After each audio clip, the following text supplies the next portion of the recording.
Mic check. Good morning. Rise in freedom. I'm Austin Peterson. You're watching and listening to the Wake Up America show, and we're on the 4 Liberty Network. We're live. It's time for you to go down to the bottom right-hand corner of your screen and click that little gear icon. Turn us up to full 1080p. Oh, what's that? Oh, is that sound effects? Are we streaming in full high definition? It's been a rough few days. It's been a struggle. I've been panicking, running around, screaming. Kind of, actually. Been like that, but we're back, baby. We're crippled. We're damaged. I've lost a limb or two. The shark took a bite out of me, but I live to tell the tale. And we're back. We've got a lot to discuss today, and of course, we've got 2 amazing guests. We missed yesterday. Unfortunately, John Miltimore wasn't able to be with us, but he'll be with us today. Aren't you so excited?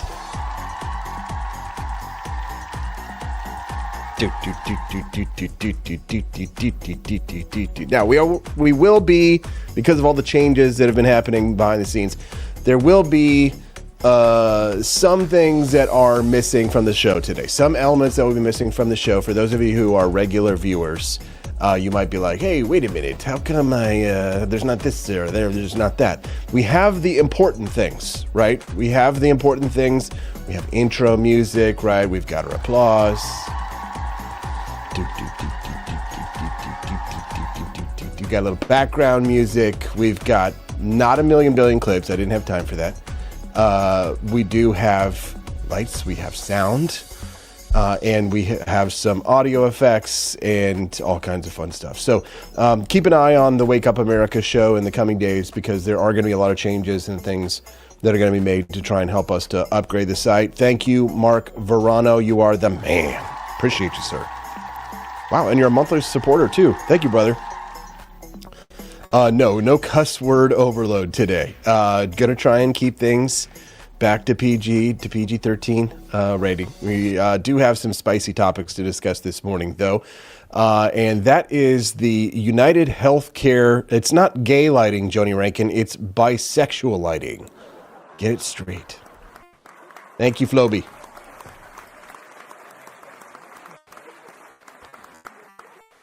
The United Healthcare killer has been nabbed. The all-out pursuit of the criminal suspect who gripped the public's imagination for nearly a week ended on Monday at a McDonald's in central Pennsylvania, not far from the Greyhound bus station in a nondescript part of the town. A worker there noticed something familiar about a lone customer on Monday morning. He called the local police. Soon 26-year-old Luigi Mangione, the subject of a massive manhunt, and the man police suspect murdered United Healthcare Chief Executive Brian Thompson in Manhattan last week in a targeted killing, was in custody. Taylor Lorenz, a former Washington Post writer and podcaster over at Vox.com, has apparently lost her deal that she had with Vox. We're going to go through that and talk about that this morning. Taylor Lorenz was made famous during the pandemic when she showed up at a conservative woman's house, the woman who runs the Libs of TikTok account, and tried to get her and her career, make her lose her career and her job. And we're going to talk about that. Bluestrike wants to know why this was such a sensation. I don't get it. Well, it's quite easy, Bluestrike. That's the reason why, right there. I forgot to put in the do. He's too pretty for prison. Free him. Jeez. There we go. That's why. Pretty sure he's a gay dude, but that isn't stopping the ladies out there from telling us all of the disgusting dark corners of their mind and what's going on in there. For whatever reason, there is some psychology that lends ladies out there to be highly attracted to murderers. And that probably includes Taylor Lorenz, but we will talk about that a little bit later on at 8 a.m. Central Time when we have the lovely Camellia Peterson. Isn't that nice? How did I not put the Price is Right loser sound in there? I feel like I should put the Price is Right loser sound in the show just so I could play it for myself for not putting the Price is Right loser sound in there. Hold on. Let's see if I can just get it in there for you guys while this is going on. Can you get it in? Can you get it in, AP? That's what she said. Price is right. Loser sound. Of course it's not in here. Why would it be in here, Austin? I need the Price is Right loser sound. Tell you what I'm going to do, guys, because there's still a lot of technical stuff. John and Casey, thank you, brother. Appreciate that.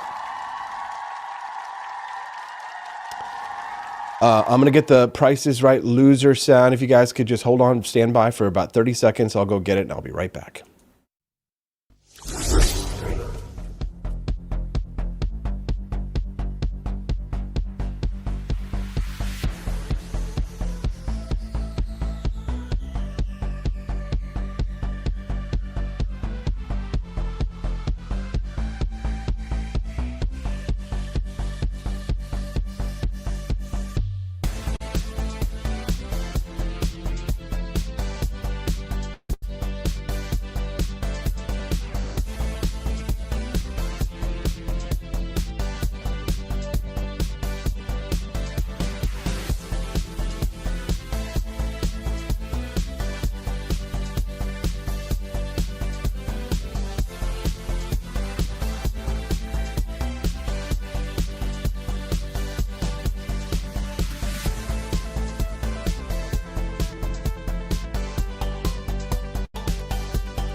There we go. We're back.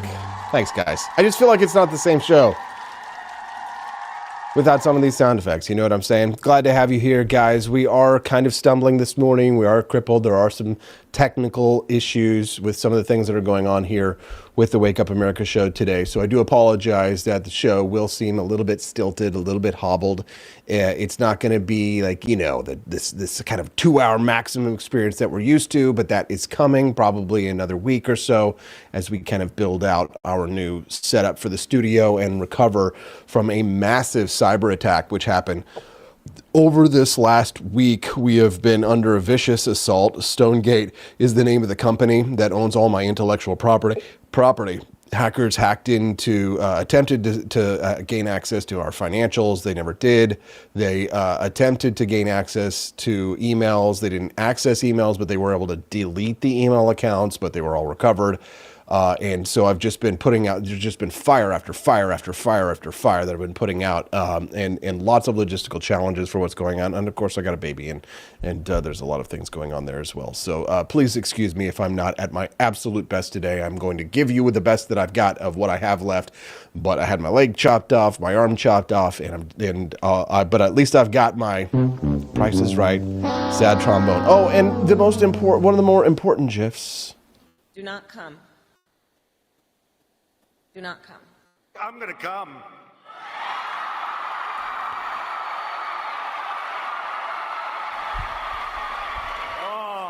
So let's talk a little bit about this killer. When at last Luigi was unmasked and unhooded, let's go. The mystery man at the heart of the brazen and apparently carefully plotted attack was even more of a riddle than expected.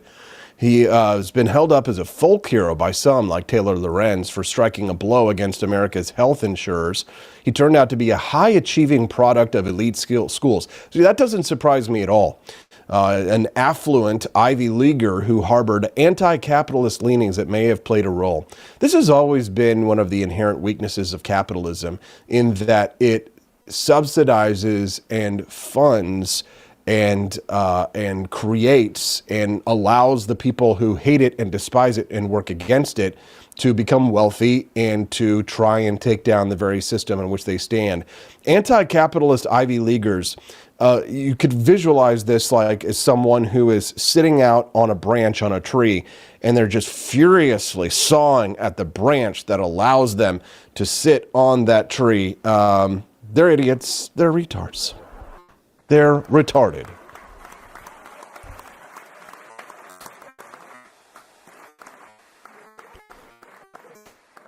See, we're fighting about GIFs this morning. It's nice to see that some people at least recognize that the creator of the GIF wanted it to be called GIF because he said, choosy programmers choose GIF. For all those out there who say GIF, I salute you.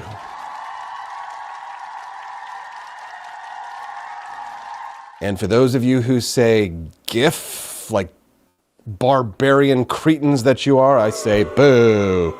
Boo, boo, bow to the Queen of Slime. Don't forget, guys, this is kind of the last week that there's a shot that you might be able to get your For Liberty Shop products that you order in time for Christmas. I got an email or message from Sign of Jonah. He sent me the tracking number. There are some delays in holiday shipments and things like that. So the days are counting down. We've got 15 more days for Christmas. So if you guys really do want to... If you guys really do want to get something from the shop and get it in time for Christmas, well, you're going to have to do this. Can you bless me with something? Oh, gosh. Money-wise. Please. Can you suck it? Excuse me?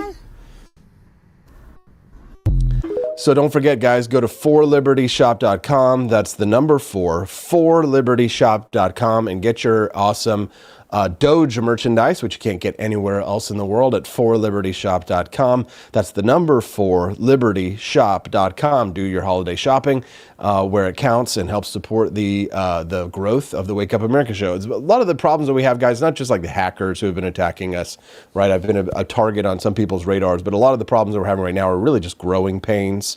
We're kind of busting out of our garage-based podcasting business.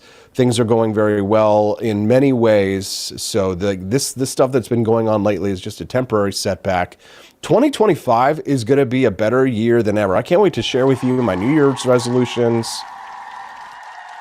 I'm so excited for the future, and I'm really excited about the opportunity to grow the For Liberty Network and to bring to you the best, absolute best content that I can. It's fascinating about what happens when like your show goes down and you start having problems for a few days. You can see in the numbers the viewership drops like that. Usually we have about 100 or so, 150 or so people on the show at this time, but that's what happens. So you've got to try and keep things above board and try and keep things on the straight and narrow, because you have to work yourself to build yourself back up. Hopefully everything gets cleared up this week, and we will resume our kicking ass starting next week. But we're here, we're live.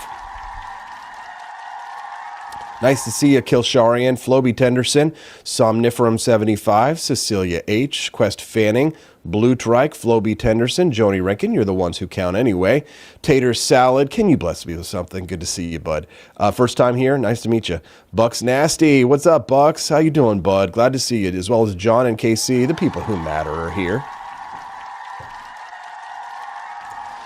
And please do hit the like and follow buttons if you haven't already, guys. We'd be very grateful for that. Well, Taylor Lorenz is in big trouble these days. Vox Media is ending its deal to distribute Taylor Lorenz's podcast and YouTube show. Now, the company had a short-term partnership with the high-profile tech reporter that is set to expire at the beginning of the year. The company had announced earlier this year in Axios, which is kind of a big announcement, and they dubbed the distribution deal for her podcast a huge win, in quotes, for the company, as it tried to partner with premier podcast talent on distribution, monetization, and strategy. Still, while Lorenz remains one of the most talked about journalists in digital media, her social media persona is a magnet for criticism, both for her and media companies associated with her. Vox's decision not to renew the show was made before Lorenz's comments this week, in which she appeared to justify the killing of the United Healthcare CEO as an expression of public discontent. She clarified later in a Substack post that she was not defending the shooting and was instead making a point about the U.S. healthcare system. In a post that she made on X earlier this month, Lorenz said she was revamping her podcast, moving it away from an interview show and was looking for a co-host. She declined to offer specifics, but Vox is the best podcast network out there, and I can't speak more highly of them, she said. Well, she hasn't heard about the Wake Up America show's For Liberty Network, has she? No. Justin says, GIF, graphics interchange format. Do you pronounce graphics as graphics? No, but do you pronounce giraffe as giraffe? Justin? If you create a product, then you get to determine what it's called, and that's also including how it's pronounced. If you as an artist come up with I Pagliacci, right? Everybody doesn't get to say it's I Pagliacci, right? No, you get to call it I Pagliacci because that's how it's pronounced. In the English language. Giraffe? No, I don't think we know. Right. Don't forget, guys, click that like button and share the show with your friends. We'd love to have you be a regular guest hanging out with us every Monday through Friday, 7 to 9 a.m. Central Time. The text lines are open, and the number is 573-319-1586. Again, the text lines are open at 573-319-1586. If you want to have your voice heard on the show, again, the text line, which is on the screen, is 573-319-1586. All right, let's talk about this killer here. This is Taylor Lorenz says she wasn't defending the killer. I actually found this discussion that she had with TMZ Live about this United Healthcare killer fascinating. Take a listen to this. I am speaking to the sentiment. People do want these executives dead. If you have But you watched, said we want them dead, and I guess that's... I mean, look, I'm gonna say I'm with the people in the sense that if you have watched a loved one die because insurance has denied them life-saving essential health care, it is natural to wish that the people who run those systems would suffer the same fate as your loved one. And millions of people across America have had this experience. So yes, am I, when I say, do I wish someone dead, is that advocating for them to be killed? No, of course not. But am I going to shed tears or have a lot of empathy for somebody that has facilitated the deaths of thousands of innocent Americans through intentionally denying them coverage? I am not going to, weep over it. I do think that loss of life is a tragedy. I'm very against death generally, as a principle. Excuse me, hold on. I just laugh here. I'm also very against death generally. That's why I continue to breathe on the Wake Up America show. Lovestruck Lorenz. Hold on. All right, let her finish here. But I think, again, why do we mourn certain deaths and condone other deaths of innocent, vulnerable people? Okay, pause for just a moment, because she's actually making some good points in here, in between all the word vomit. Let me go through this. This is a 1-minute clip. So we're going to go through this and break it down, talk about where she's right and where she's wrong. The sentiment, people do want these executives dead. She's right. People do want these executives dead. And anybody who says otherwise is a liar. It's quite obvious. Luigi Mangione wanted these executives dead. And from what I have been reading about this guy's mindset, it appears as if he did have a beef with this particular insurance company. And if you've never suffered at the hands of the American healthcare system and insurance system, then you might not know what this person is going through. But there are probably very few people in this country who aren't aware of just how terrible the insurance system is in the United States. And we have made it that way, right? We voted that way, right? Even though we're not a democracy, through our representatives, we have voted for representatives who have given to us this monstrosity that is Obamacare. And you guys are smarter than the average bear, so I'm not going to get into the nitty-gritty of the details of the economics of this situation. But once the government said that you cannot deny someone from purchasing coverage who has a pre-existing condition, whether you agree with that concept or not, you doomed the health insurance system it's irreparable. It's doomed. It's going to be destroyed. And the inevitable outcome was always going to be single payer. That once the government broke the health insurance and healthcare system, that people were going to demand a government solution to fix it, which will ultimately be single payer. Do I think that the United States will eventually move to a socialized medicine platform on the current track that we are on? Yes, absolutely. I'll talk about the reasons for that here in just a moment. But, the broad overview of the reason why the system is now irreparable is because, let's say you had to buy fire insurance for your home, okay? If you wanted to ensure that there was not going to be a fire. Well, what if you could wait until your house caught on fire to purchase fire insurance, right? If the fire insurance could be bought only after, right? Or if you could buy flood insurance after your house flooded. If you owned an insurance company, do you think that this would be a good business model? It's the same thing with healthcare. Economics is not. It's a dismal science. And it's not the kind of thing that sits around and says, well, this would be a good solution because it feels good. It's cold, hard supply and demand. And if you set up a system that is unable to operate financially, meaning that people can buy insurance after the house is on fire, then you're going to destroy that system. And many leftists who were in favor of Obamacare and in favor of this pre-existing condition clause, many of them knew that it would break the system and knew that it would eventually result in the collapse of our healthcare system. Things like this would happen. I do think that this is going to be a catalyst that will push the United States towards single payer, sadly. But unfortunately, we don't live in a society anymore of rugged individualists who are capable, because of the amount of regulations on the healthcare system, of setting up alternate systems.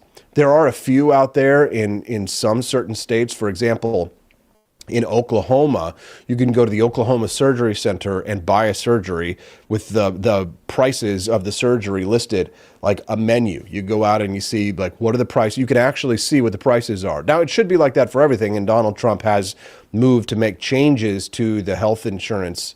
To the health, am I looking at the wrong camera? Okay.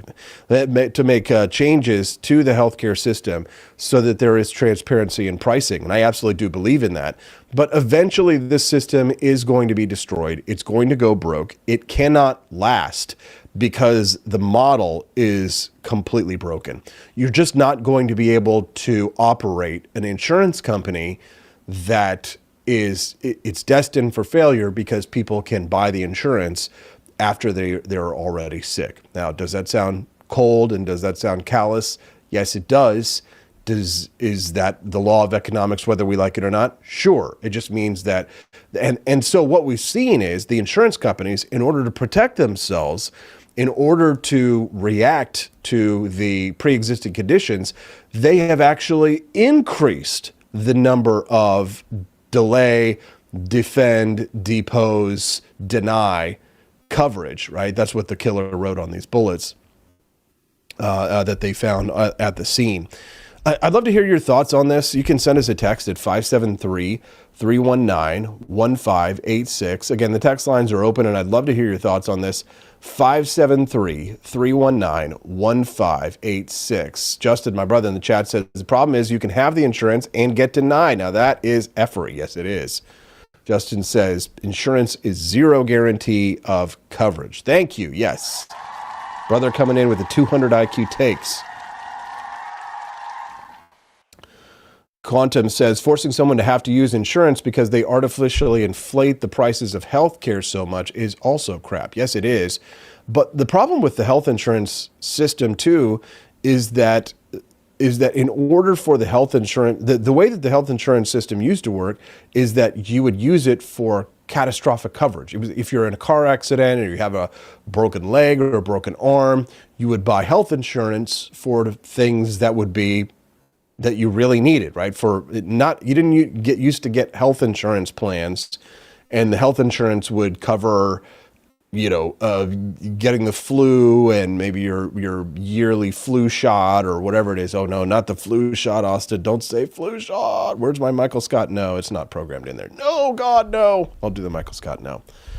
But you used to go and pay for a doctor's visit out of pocket. People have gotten used to the idea that an insurance company is going to pick up the entire tab. So they want that. And once you've got people hooked on that kind of a system, they're going to want to stay in that kind of system. They're not going to want to go to the doctor and have to pay $100 for a doctor visit. Think about how much people who are using the healthcare system thinking, oh, well, if it's covered by my insurance, if I don't have to pay, I might as well just go ahead and go and use it. Even if I might be sick, I might not have an infection.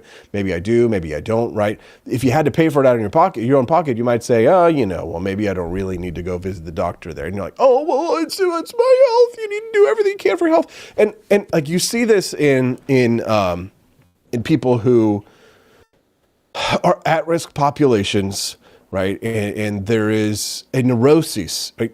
Here's the problem, right? You have in a system, it's like this 80-20 rule. There's going to be a small percentage of people who are going to use like 80% of all of it. They're not necessarily sick people, right? Some of them, they might have a problem here or there. But doesn't everybody know someone in their life who is constantly ill, right? There's this or there's that. There's just always sick with one thing or another. Like they live their life from a malady. Whenever they come over, they're always talking about their illness here or their sickness there or something there. And some of them, I assume, they might actually be sick. But isn't it possible, too, that we might be a bit of a nation of hypochondriacs? I don't mean to play the heartless libertarian here or anything like that. But isn't it possible, too, that we've incentivized people to take advantage of services when they might not otherwise do so? If there was some kind of a financial incentive placed upon them, all right. I'm going to be next to be murdered on the list. Ah, yes. Good morning, everybody. Wake Up America show's live. Barely. We're live barely. You can send a text to the show at 573-319-1586. Again, the text line is 573-319-1586. Let's back to this Lorenz clip because I went on a nice little rant there, but I want to finish this and analyze this. I'm speaking to the sentiment. People do want these executives dead. They did. They do want that dead. And that's why, it was a couple of years ago I posted on X that the left hates you and wants you dead. And I remember specifically that many leftists on X were like, no, that's stupid. Oh, such a hyperbolic thing, right? Oh, no. And I also find it fascinating, too, that, yes, of course, the left hates us when it's dead. But there were no calls for gun control in the light of this one. Did you guys notice this? That the left, all of a sudden, rather than immediately jumping to blame the gun, they were like, oh no, it's definitely the killer and it's this Luigi Mangione guy. But also, we're glad that he did it and we're glad that he had a gun. You know what I'm saying, right? It's just, they don't make any sense. Quantum Kitty, she says, I'm around too many farmers, AP. None of us go for kicks. Takes an act of God to get to the hospital. I believe it. Yeah, and I know a lot of farmers too. And my dad is, my dad would never go to the doctor if he had his druthers. I mean, these are. I know what you're talking about. Those kind of people, Quantum. But then there's another type of people, maybe the more suburban type of people, right? Who they have nothing in their life if not for their illnesses. They have nothing to talk about other than their illnesses. They're always going to the doctor for this or for that. I mean, some of them, maybe they have autoimmune and they really are the suppressed immune system. It happens. I'm not saying that everybody who is like that is necessarily just a whiner, a complainer, and using the healthcare system because, they've got insurance, so they're just going to go and they're going to monopolize the system. But some of them are. Some of them are because they don't have any kind of a financial penalty for their hypochondria. They can continue to just do it. But there are hypochondriacs in this system, and they probably use a lot more resources. You might be surprised to find out how many resources these hypochondriacs are. Can I get somebody in the chat, affirm here? Somebody, please. Anybody. You got to know what I'm talking about here, right? Like the person who goes to the doctor for every single little thing, goes in for every single little shot, goes in for every single thing. Oh, my back, oh, my knee, oh, my toe, oh, everything they've got to go to the doctor for, right? And they're monopolizing the system that could be used for people who are actually sick. If you have But you watched said we want them dead, and I guess We that's- want them dead. I'm gonna say I'm with the people in the sense that if you have watched a loved one die because insurance has denied them life-saving essential health care, it is natural to wish that the people who run those systems would suffer the same fate as your loved one. Yeah, no, that is Judge. She's absolutely right, and I can understand why people would feel that way. It's not going to get me to go out there and praise this killer that we're going to talk about here in just a second. Barney Stiles says, my wife has a friend that was constantly taking her kids to the doctor when they couldn't afford it, which is, okay, you do what you have to do for your kids, but then she wouldn't do what the doctor said to do. Oh, God. Yes, I know the type. Kim McCurry says they need more mental health support versus physical. Yes, thank you. See, the thing is like, you have all these weight loss drugs like Ozempic and stuff. Everybody's trying to take a shortcut to health. And the problem is that what we need is, we don't need RFK Jr. to lecture us about red dyes and to tell us that you can't eat that food because it's going to blow you up to 500 pounds and we're going to have the government ban you from eating Twinkies and all that kind of stuff. I like Christmas cakes, okay? I was at Menards the other day and they had the little stuff like that. And I felt the urge after I had a Christmas cake to eat the whole box. Right? It's very addicting. You want to have more. And I was looking at the little red colors on there and I was like, I wonder if this is that poison red dye. Maybe that's what makes it so delicious. But don't ban it, okay? Right? Just because other people can't control themselves. I have one, maybe a day, right? Maybe every other day, right? Just space it out, right? Don't eat the whole box. Don't eat the whole box, right? But RFK Jr. doesn't need to ban these things. I don't care if California bans it. I don't care if Europe bans it. It's a terrible argument, okay? They're banning these food additives. They're toxic. They're poison. Well, so is poisons are naturally occurring in your food anyway, you assholes, right? Do a little bit of homework and learn about this thing called dosage. There went all your viewers and listeners and followers, Austin. They're all conspiratards on the right anymore. You're the last lone skeptic on the right, Austin. It's all Jew haters and conspiratards and truthers, and you're just, and I just don't fit in.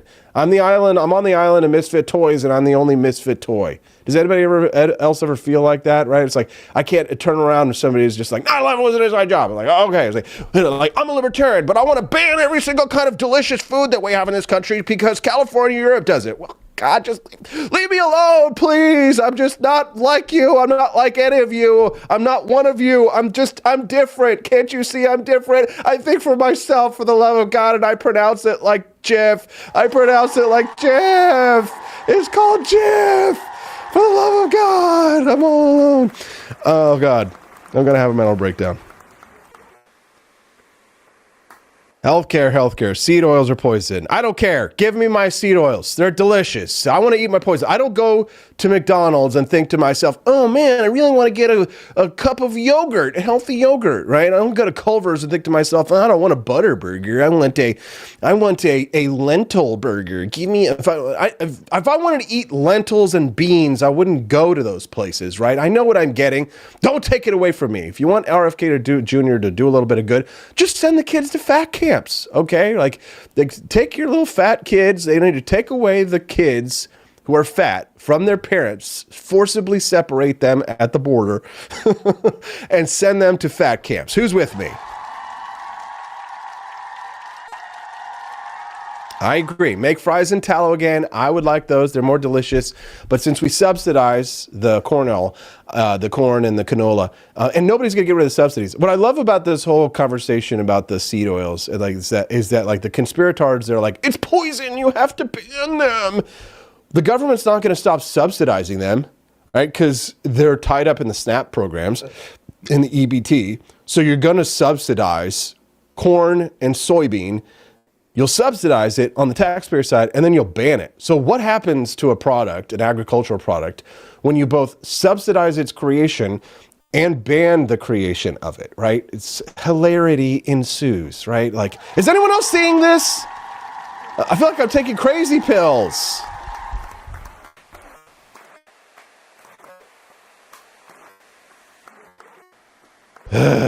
Yes, if you want to be healthy, right, go for a walk. Go for a couple of walks today, right? Don't eat McDonald's every day, right? It's the seed oils. The problem with the seed oils, it's just like everything else. It's a density, right? It's a density issue. It's very calorie dense. It's like eating a piece of cheese, right? If you eat the same amount of cheese versus the same amount of broccoli in terms of weight, then the cheese is more calorie dense, right? And it's cheese is, a good healthy cheese. You get the right cheese.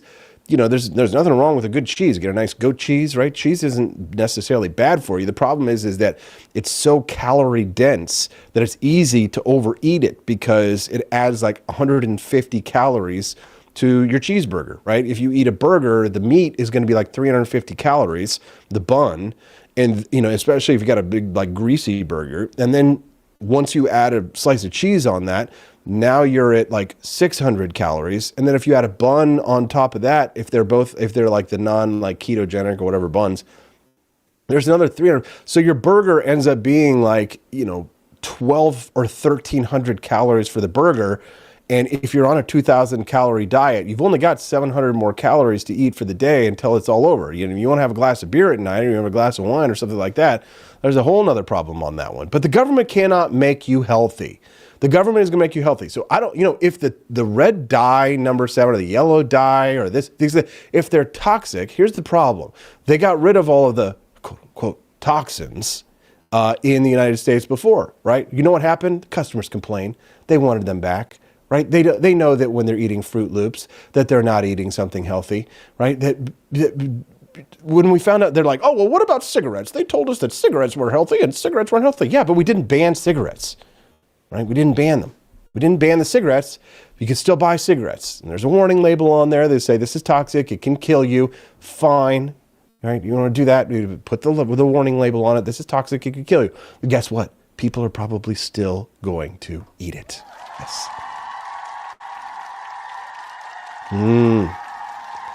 You can eat whatever you want, 1 meal per day. Intermittent fasting for life, says my brother. Yes. I feel like I'm taking crazy pills. In a little bit. Oh, look, we got over 100 people watching the show over there on Rumble. Hey, guys.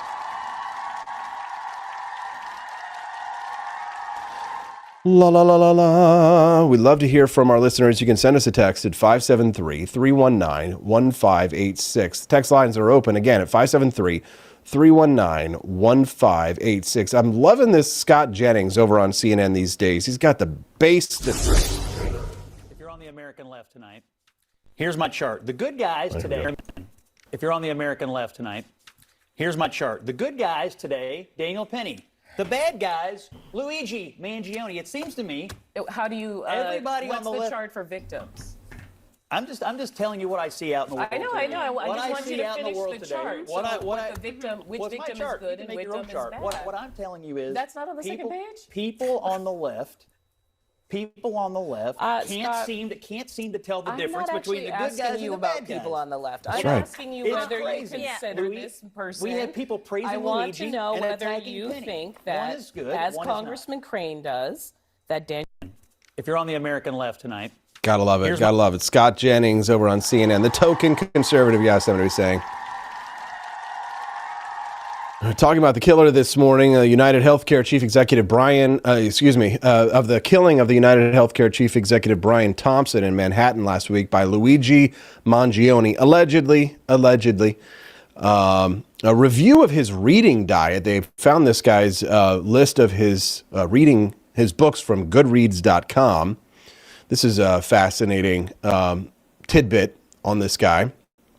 Suggests at some point his ideas about activism had crossed into an interest in violence. In January, he wrote a chilling review on the Goodreads book review site of Theodore Kaczynski, The Industrial Society and Its Future, also known as the Unabomber Manifesto. He gave it 4 stars.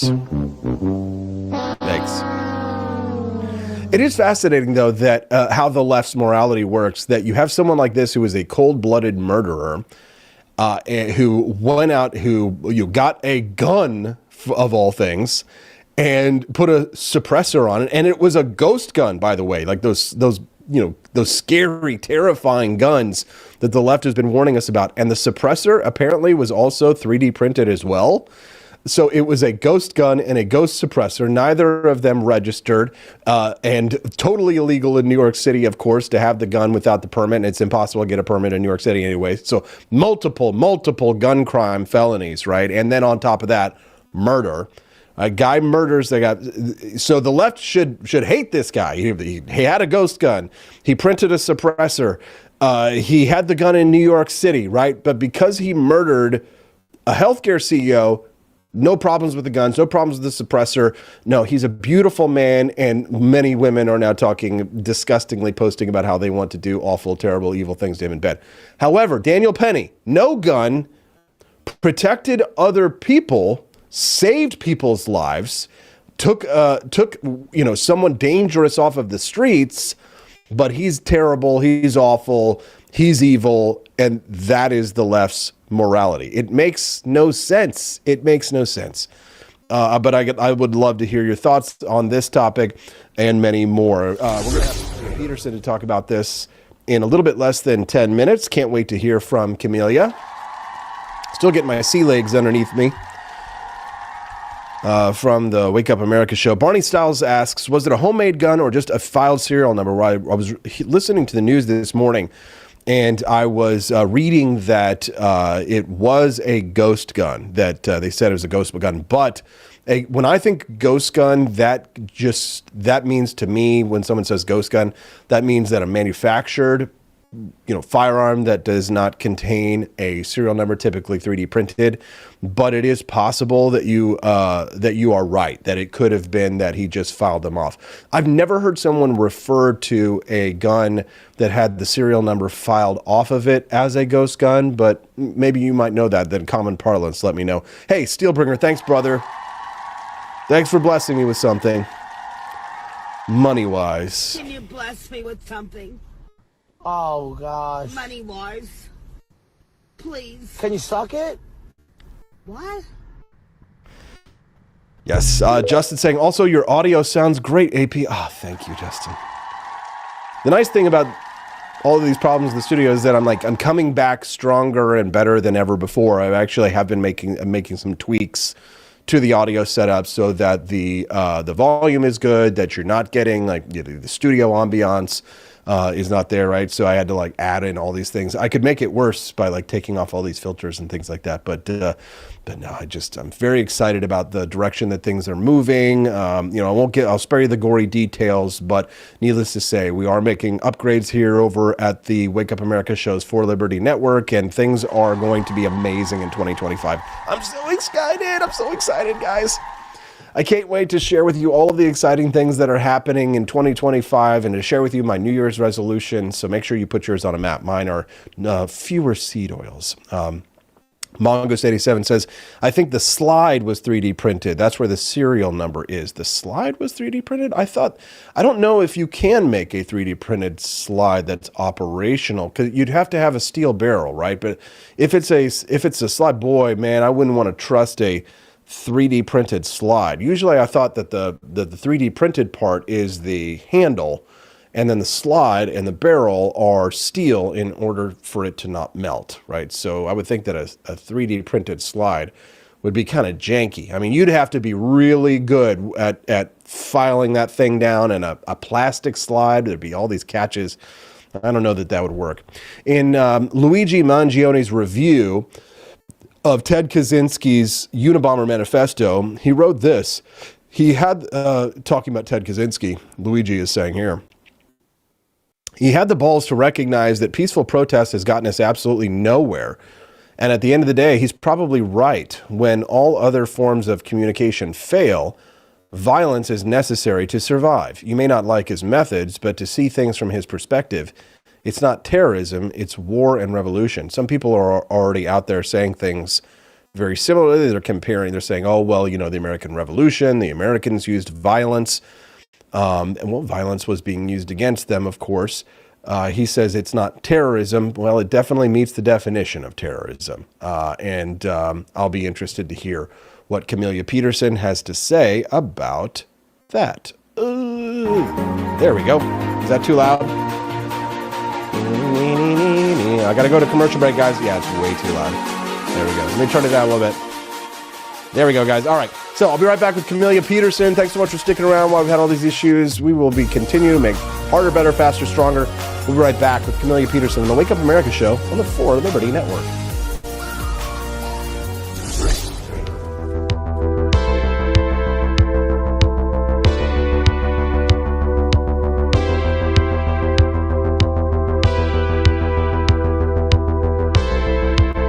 Are you tired of the strange radioactive effects of leftist culture? Do you ever wonder what happened to good old-fashioned American values? Well, fear no more, because there's a new force fighting back against the cultural rot of today. Introducing Culturama, a right-of-center talk show that's taking back the future today.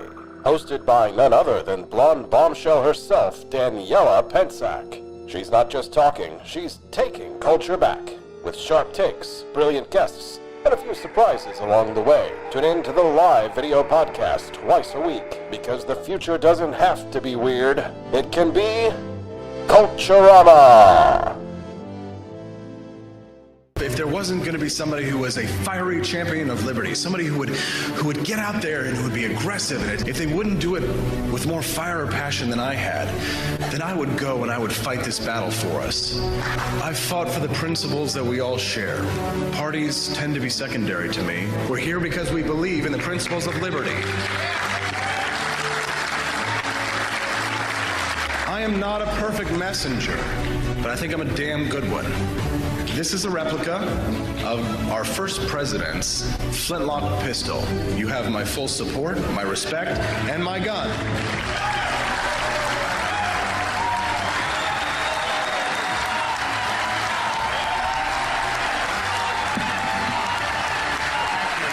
I think that the heart of my philosophy is much more libertarianism than well, that's the fashionable word these days, I guess. A conservative is no longer just that. He's a libertarian and always has been.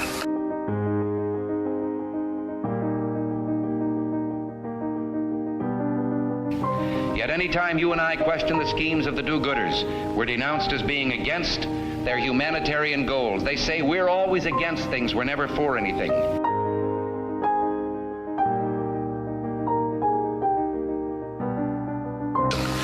What is fascism? Fascism is private ownership, private enterprise, but total government control and regulation.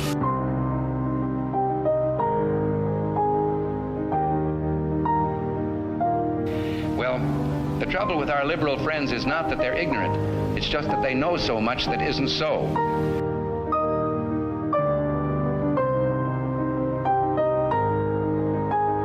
If we lose freedom here, there's no place to escape to. This is the last stand on earth.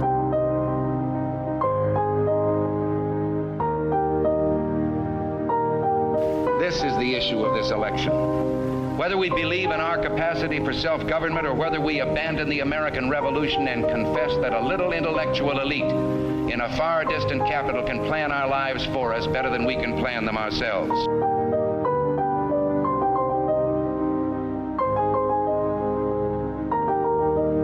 Conservative, so-called, is the one that says less government, get off my back, get out of my pocket, and let me have more control of my own destiny.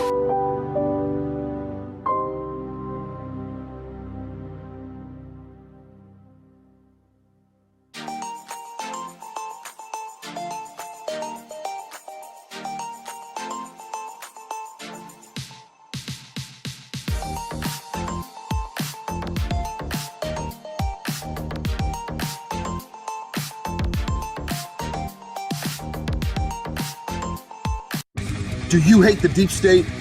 Do you reject the Antichrist in all his ways? Do you believe that aliens controlled LBJ to assassinate John F. Kennedy? Did you know that the shot can put chemicals in you that will make you more sensitive to 5G? Do you love America? Do you want more freedom? Do you like smoking hot redheaded libertarians? Then the AP for Liberty shop is for you! Check out all the awesome new merch and have a happy new year! Fight the deep state, reject the Antichrist! Visit AP for Liberty shop and get your patriotic merchandise now, or the deep state wins!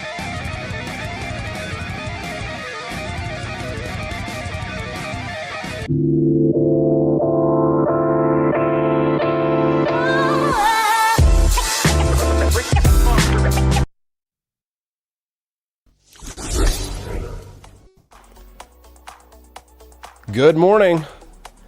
Rise and freedom. I'm Austin Peterson. You're watching and listening to the Wake Up America show. We're on the For Liberty Network. Click that like button. And if today is your first time watching the Wake Up America show, we'd love to have you be a regular guest. You can be a regular guest if you click that follow button over there on the chat. You could see underneath Rumble. If you'd like to join us and get an update whenever we go live, it's every Monday through Friday, 7 to 9 a.m. Central Time.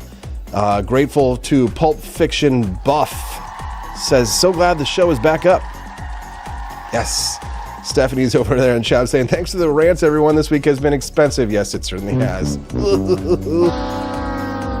Back and forth to Columbia twice. New computers, all kinds of stuff. I had to get an iPad because the security infrastructure for Apple is different from Windows. So I wanted something that hopefully the hackers couldn't target and break down. But we're back together. We're back up. And like I said to Camelia Peterson, on a wing and a prayer and with some toothpicks and bubblegum, we are holding it together here. Joining us live on the Wake Up America show is our good friend. And Merry Christmas to you, Camelia Peterson. And your video just disappeared, but maybe we'll be able to hear you anyway. Camelia, are you there? Okay. How you doing? Yeah, I'm here. I'm good. Can you hear me? Yes, we can hear you. Your video just disappeared, but I'll get it. I'll get it up. Okay.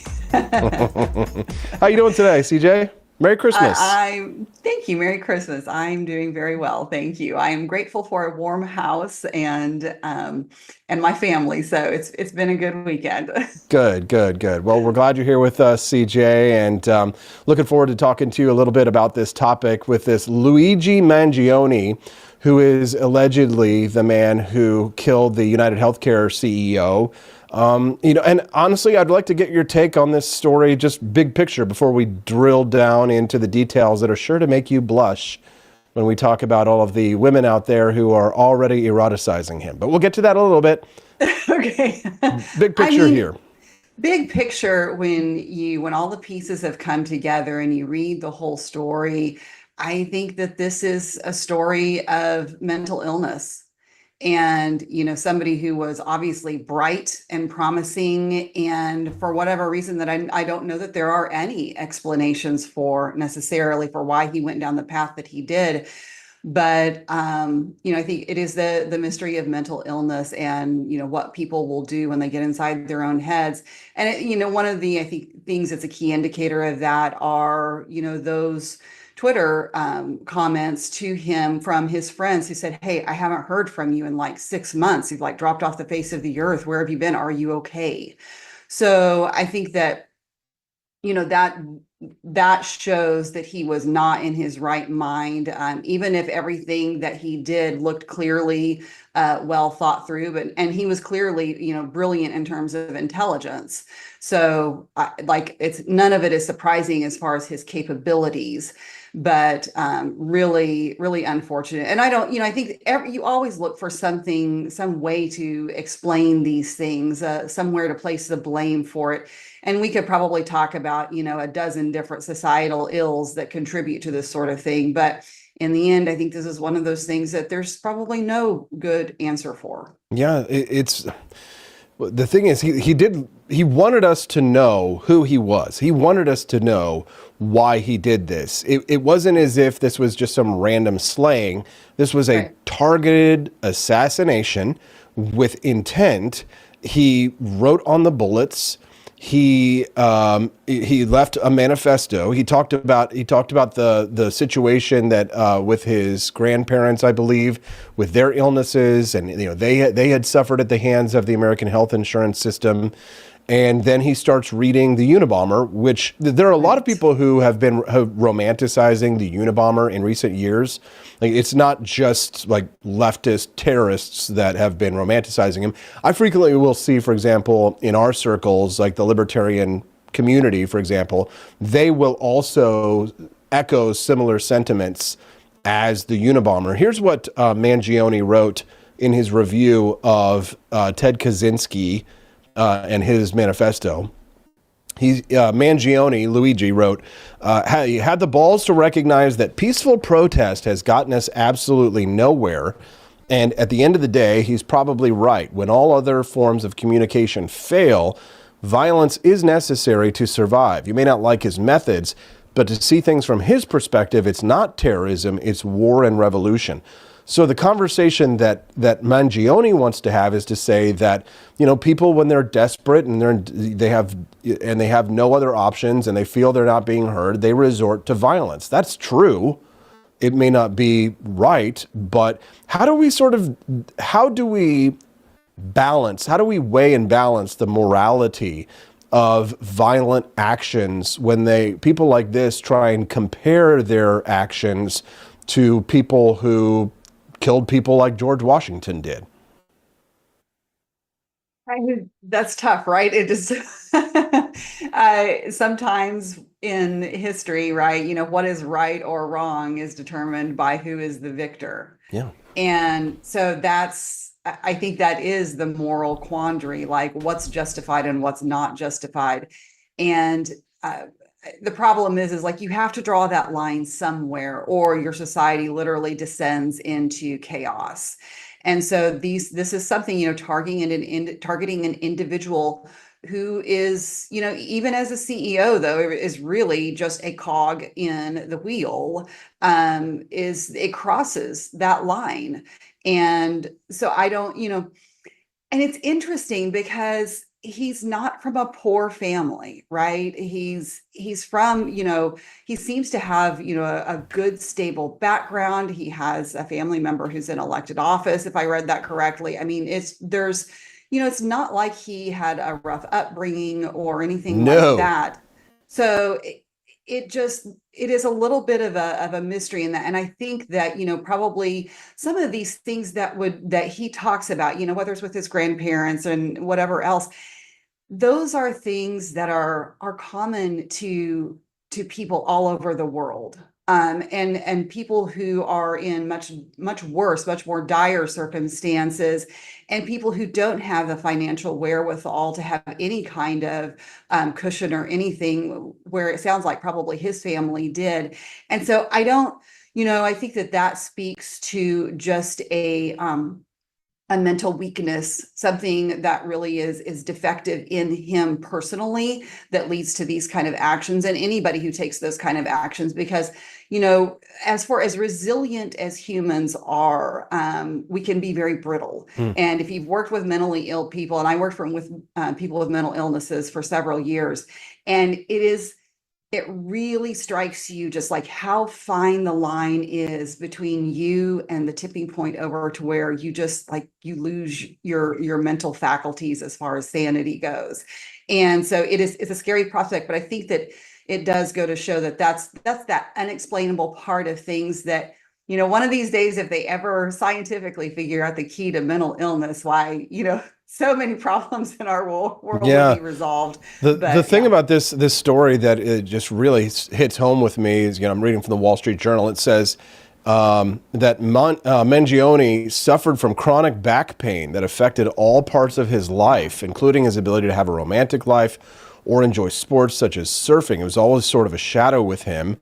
It's fascinating because I have a similar malady, right? So my lower back, you know, I've got those, not the herniated, but like when they're like bulged disc, right? Well, I guess the same thing, right? But you know, it's affecting my ability to teach karate. It's affecting my ability to carry my daughter. And if it weren't for my wife, Stephanie, I would be in insane pain right now because initially the health insurance company denied our claim for me to be able to get a steroid shot so that I could continue to, to function, right, without like being writhing in pain every single day. So when I read that this guy was in a similar situation, I can imagine that probably some of this is not just about like his anti-capitalism. Probably some of this was from his own deep and severe pain that he was experiencing on a daily basis. And he looked at his life. He's 26 years old. He looked at the rest of his life. He's like, I don't get to do anything that I love or enjoy for the rest of my life because I'm going to be denied a health insurance coverage. So what's the point? I might as well throw my own life away. And that's a sad testimony on our current system, isn't it? It is. And, and when you're talking about chronic pain, like I know people who have dealt with chronic pain their whole lives, and it is hard for me to even wrap my mind around living with that just constantly. And it affects your mental state. I mean, it's how are you not depressed when you are in pain all of the time? And on top of, such a highly regulated healthcare system, which really prevents, free market solutions from being able to compensate for these kind of things, we put so much regulation in terms of what you can even get with medications. I was just talking to someone this last weekend who was talking about the crazy rules, like trying to address the opioid epidemic in Missouri, and we passed that prescription drug monitoring program. And what that did was it made it difficult for people with chronic pain to get those prescriptions refilled. And one man was telling me, he was like, I need this. He was like, but I didn't need it for a little while, so I didn't get it refilled. He said, so then when I went to get it refilled, like he had to jump through all these hoops, and they wouldn't do it because they accused him of doctor shopping. So his doctor literally told him, look, whether you need it or not, you just need to like refill it at like this steady increment, whatever. So he's like, okay. He was like, so I do that now. And he's like, I don't need all of those. He said, but what I do, he's like, is I stockpile the pills. He was like, and I send them to my friends. And that's illegal too. And that's illegal too. You're screwed. You're screwed. Yes. If you don't take it, you're screwed. If you do take it, if you do keep it, you're screwed. And he's sending his extra pills to his friends with similar problems in California. I'm like, you're going to find no judgment from me here. No, me either. No, I don't judge the people either as well. I'm joined by Camellia Peterson this morning. Good morning, everybody. Yes, we're back. Entropy Nomad donated $10 in the chat. Thanks, guys. I appreciate that. Help us get back on our feet. Said there are no perfect systems because humans are imperfect. Exactly. And that's kind of what I've been trying to explain to people this last week, where I've been talking about what would we do if we abolish the FDA, because I've been having this conversation about the toxic poisons in our food, Camellia, right? And how I'm saying that we need to abolish the FDA, not make it more powerful and not give it the power to ban more things, right? We need to remove its statutory authority. We need to cut regulations, and we need to, when it comes to the FDA, I try and explain to people, they're like, well, what will you do if we don't have the FDA? What will we replace it with? Well, I'm like, okay, well, I have this whole conversation about Underwriters Laboratory and nonprofits that would operate and would tell, are you seriously telling me that like there aren't enough food babes out there to start a nonprofit to tell people what's in their food? I guarantee you that they would. That nonprofit doesn't mean no profit.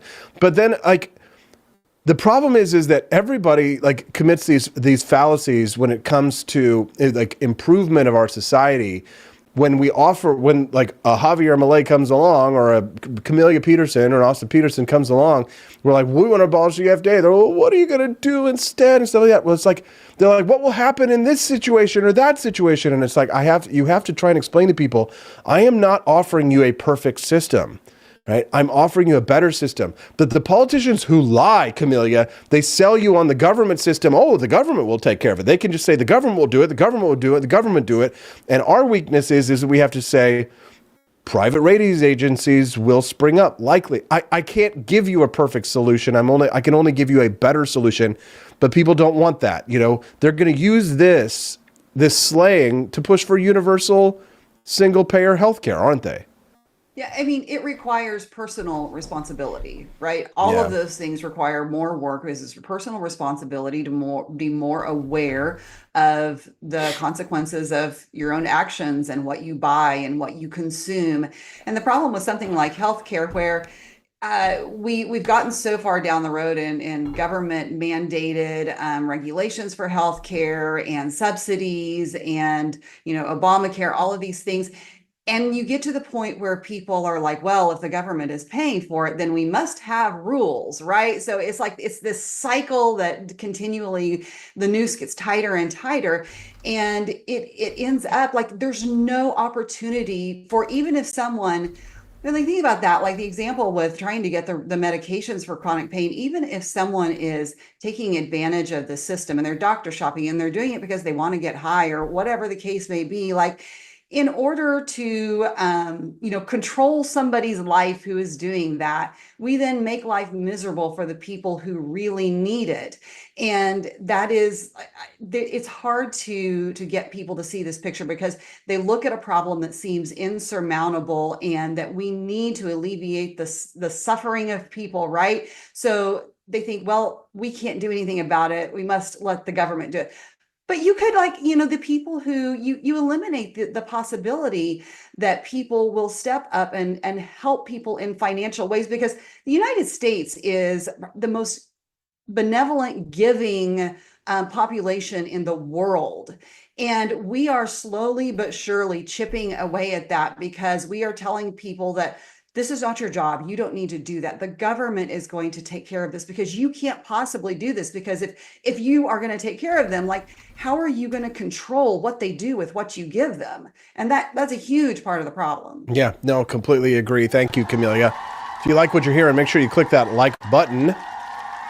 Over in the chat, we'd be glad to have you be a regular guest here. This show is Mondays through Fridays, 7 to 9 a.m. Central Time.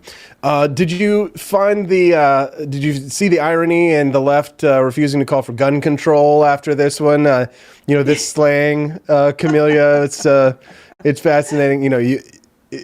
I'm not shocked at all that they haven't called for gun control in the event of this one. Like, of course not, right? And 3D printed guns at that. Yeah, right? the ghost guns. It was a 3D print. I'm looking at this. In addition to a homemade ghost gun, so that answers that question, a black 3D printed pistol, a 3D printed silencer, and a fake New Jersey ID that they found on this guy. He also had his own 3-page missive that they found. It seems he has some ill will towards corporate America. It's amazing we've got more information about this guy than we got the guy who got killed trying to assassinate Donald Trump. Fascinating conversation. Did you note, I've noted a lot of slutty pictures of women posting themselves online in various postures. Have you noted them, like, kind of like doing like stretches and like down dogs of themselves next to pictures of this killer? I see your eyebrows going up and down, so I'm guessing maybe you haven't seen the photographs of these women, like in estrus, right? Horny, essentially, for this man, this Luigi Mangione. It baffles me, like, why? Like, really, you've never been attracted to a psycho killer? Qu'est-ce que c'est? No, you've never been attracted to Ted Bundy. You never had the desire to make sweet love to a man and then have him rip you limb by limb and eat every single part of your. It's a common fantasy. It is. Wow. Yeah. But I've never been a fan of like true crime and, murder stories, like whatever they say that women like. Right. Like that's right. But let's just get to the meat of this. What's wrong with your gender? Or like, are you all sick? Like, are you like all mentally ill? I mean, I know that like, it's like of all of the SSRIs that are being prescribed, it's like 80% to women. But I mean, like, are you all like, for the majority, like, are you all mentally ill? What's wrong with you? Not you, but I mean, the royal you. I mean, it wasn't that long ago where, women could be institutionalized for hysteria, right? Right. We probably need to bring that back. Oh, gosh. I mean, so we seem to have gone like completely to the other extreme of things where women are now being, we don't have the institutions, but we have the medications, right? So we're going to medicate the hormones away and make it worse. Camelia, I know you don't feel this way, but like, can you kind of like sidestep into like a fellow female and like understand where this is coming from? Like, what the hell is wrong with these people? I think that's really difficult for me, but I will say the only thing that strikes me about this, and And I don't really know if this is more of a recent phenomena as far as like this kind of behavior among women, but my mind kind of goes down the path of when you talk about what we've talked about so many times with feminism and the backlash against that now with the masculinity movement. And I think that, women in this whole process over the last, 4 or 5 decades have they've been looking for something that's been missing that feminism has pushed out. And they've been looking for that masculinity. And I think that that search manifests itself in really unhealthy ways. And that's the only thing I can think of to explain something like that. I just, because I don't know that, I mean, who knows, but I don't think something like that was an issue, say, 100 years ago. I don't know. There has always been like that bad boy element, but as far as like a prevalent dream among women, to fall in love with the local criminal, I mass don't know murderer. about I feel like you're really holding back here, Camelia. I feel like there's like that you're just kind of being a little too careful with this conversation. It's sick. I mean, it's disturbing behavior. It is sick. But there has to be some kind of biological impulse for this. There's got to be something like some kind of programming, because it wouldn't be happening on such a mass scale. Like Ted Bundy, for example, he was a really like handsome psycho killer murderer guy, and he would stalk women and then he would make love to them and like slit their throats and things like that. Right? I know you're making that face because I know you don't feel that way, but like it is a very common fantasy for women to be attracted to murderers, to write to them in jail. Ted Bundy during his court hearings, he had like an array of women that would show up that were his fans that were there to try and cover him. And if you go to X right now and you type in the guy's name, you will see page after page of women describing in lurid detail all of the things they want to do with him. This is common, Camelia. What's the psychology? Talk me through it. So one of the questions that I would immediately have, and I would think surely that there have been studies done on this, is, the women who do that. And I don't even know, I know that it's common, so to speak, but I don't know how far I would go in saying how much of the population of women that applies to, as far in terms of percentages. However, I'd like to know what the background of those women are, because obviously there are lots of things that can contribute to that sort of behavior, but especially I think it probably goes back to their relationship with their fathers. And it's undeniable, girls who have a good, healthy relationship with their father, who have good fathers, are likely not going to behave in this way or have those kind of tendencies or feelings. It would be highly, highly unlikely. So I think that upbringing has a lot to do with it, which places the responsibility on us all, places the responsibility on parents. At some point, we have to quit blaming, our own upbringing and be responsible for, fixing ourselves and our own behavior, and then not making those mistakes with our children. So that's much easier said than done, I know, but I do think that that's one of the wonderful things about the digital age and how we have access to so much more information, is that it makes those solutions and possibilities much more accessible to people. And you have no excuse, because all of the information is out there for things that maybe you had never thought of before. But it's at your fingertips now. But I do think that it has to have a lot to do with their relationships with their fathers, when it comes to women. It always goes back to those fathers. Very Freudian. Camelia, anything else that you want to share? It all comes back to Freud. Yes. I'll give you the last word. Anything else you want to share with us before we let you go?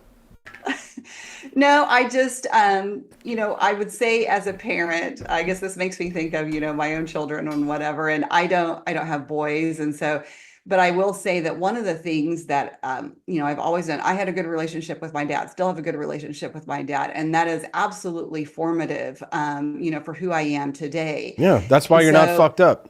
100%. And, that's why, when with my girls, and even if you are, if you are in a separated family, situation, it's why it's so important to make that extra effort. So moms out there, it's so important to make that extra effort to give your kids time with their dads. And that is something that I've always done. I will never say no to my girls having time with their dad, because it's vitally important. And they don't have to be perfect people, right? I mean, like none of us are perfect. So it's just that intentionality and making sure that they have that is incredibly important. Camellia, at Rare Camellia over there on X.com. Give her a follow. And Camellia, thanks so much for joining us today. We'll see you on Thursday. Have a great day, everyone. Thanks.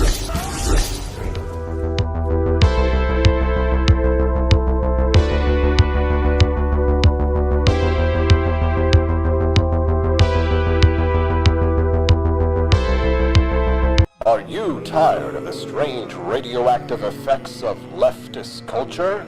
Do you ever wonder what happened to good old-fashioned American values? Well, fear no more, because there's a new force fighting back against the cultural rot of today. Introducing Culturama, a right-of-center talk show that's taking back the future today. Hosted by none other than blonde bombshell herself, Daniela Pensack. She's not just talking, she's taking culture back. With sharp takes, brilliant guests, and a few surprises along the way. Tune in to the live video podcast twice a week, because the future doesn't have to be weird. It can be Culturama. If there wasn't going to be somebody who was a fiery champion of liberty, somebody who would get out there and who would be aggressive, and if they wouldn't do it with more fire or passion than I had, then I would go and I would fight this battle for us. I've fought for the principles that we all share. Parties tend to be secondary to me. We're here because we believe in the principles of liberty. I am not a perfect messenger, but I think I'm a damn good one. This is a replica of our first president's flintlock pistol. You have my full support, my respect, and my gun.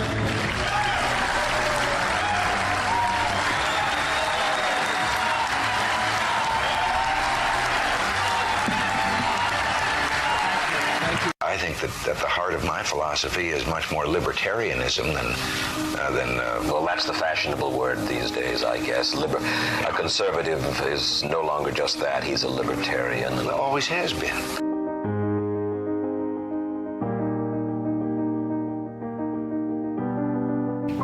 Yet any time you and I question the schemes of the do-gooders, we're denounced as being against their humanitarian goals. They say we're always against things, we're never for anything.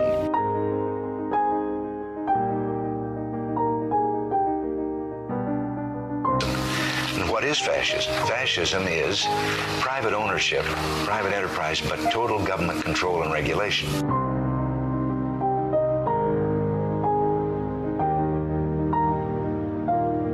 Well, the trouble with our liberal friends is not that they're ignorant. It's just that they know so much that isn't so.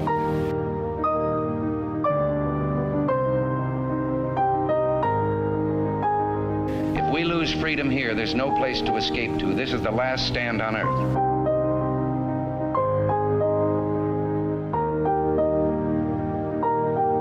This is the issue of this election. Whether we believe in our capacity for self-government or whether we abandon the American Revolution and confess that a little intellectual elite in a far distant capital can plan our lives for us better than we can plan them ourselves.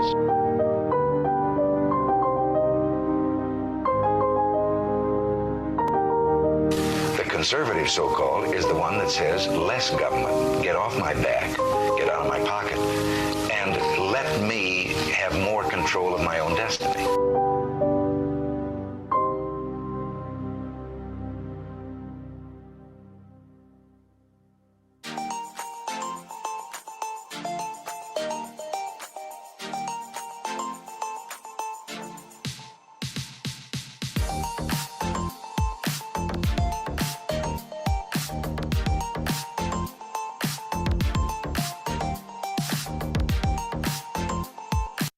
Do you hate the deep state?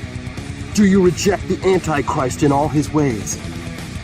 Do you believe that aliens controlled LBJ to assassinate John F. Kennedy? Did you know that the shot can put chemicals in you that will make you more sensitive to 5G? Do you love America? Do you want more freedom? Do you like smoking hot red-headed libertarians?